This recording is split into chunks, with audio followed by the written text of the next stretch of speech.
তো আজ আমি যেটা দেখাতে চলেছি সেটা হচ্ছে সার্ভাইকাল প্রবলেমের আমরা কি ব্যায়াম করে আমরা সুস্থ থাকতে পারবো সেই এক্সারসাইজগুলোই আমি দেখাবো। এবং এক্সারসাইজগুলো যদি নিয়মিত করেন তাহলে আপনারা সবাই ভালো থাকবেন। তো শুরু করি।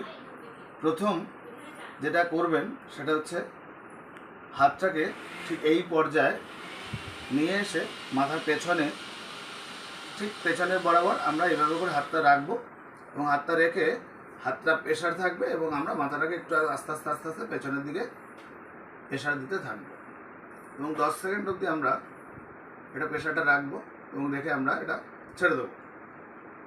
1 সেকেন্ড ধাপ আমরা করব, ঠিক হাতটা এই যে পজিশন আছে এই পজিশনেই আমরা নিয়ে এসে কানের সাইডে লাগাবো এবং মাথার উপরে আর একটা হাত দিয়ে প্রেশার দিয়ে রাখবো এবং আমরা বাঁদিকে প্রেশার রাখবো, ডান দিকে আমরা আমাদের ঘাটটাকে আস্তে আস্তে প্রেশার দিতে থাকবো।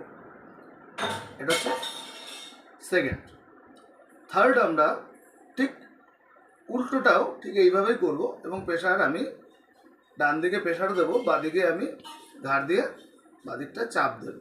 হাতের প্রেশার ডান দিকে থাকবে, বাঁদিকে আমার ঘাড়ের প্রেশার থাকবে। তো এটা হলো 3 নম্বর এবং প্রত্যেকটাই আমরা 10 সেকেন্ড করে টাইম কাউন্ট করব। গেল। নেক্সট আমরা এই হাতের যে পজিশন আছে এই পজিশনটাকে ঠিক এই পর্যায়ে নিয়ে এসে আমরা কপালের সাথে লাগাবো এবং আমরা পেছনের দিকে হাতটাকে ঠেলবো এবং কপালটাকে আমরা সামনের দিকে ঠেলতে থাকবো। সেম 10 সেকেন্ড সময় আমরা নেব। হলো। এর পরের ধাপ হলো মাথার উপরে আমরা হাতটা নেব। মাথার উপরে হাত নিয়ে মাথাটাকে নিচের দিকে আমরা চাপ সৃষ্টি করব হাত দিয়ে এবং ঘাড়টা মানে কাঁধটাকে আমরা উপরের দিকে তুলব। ঠিক এই পজিশনে এসে এটা আমরা 3 বার করব, 5 অথবা 7 সেকেন্ড করে। ওকে, এই পর্যায়ে আমরা প্রতিনিয়ত যদি এক্সারসাইজ করতে থাকি তাহলে আমাদের ঘাড়ের ব্যথা মানে আমরা সার্ভাইকাল প্রবলেম যেটাকে বলি সেটা থেকে আমরা নির্মূল রাখতে পারবো এবং প্রতিনিয়ত এই এক্সারসাইজগুলো করবেন। আর যেটা কথা সেটা হলো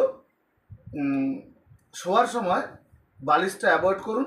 বালিশ যদি অ্যাভয়েড করেন তাহলে অবশ্যই ঘাড়ে ব্যথা থেকে মুক্ত থাকবেন।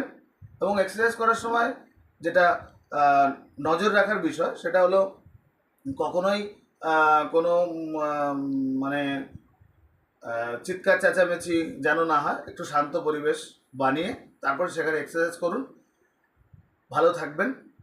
সঙ্গে তারপরেও যদি কোনো মানে ব্যথা যদি উপশম তো হবেই, আর যদি না হয় তাহলে অবশ্যই ফিজিওথেরাপিস্টের পরামর্শ নিন।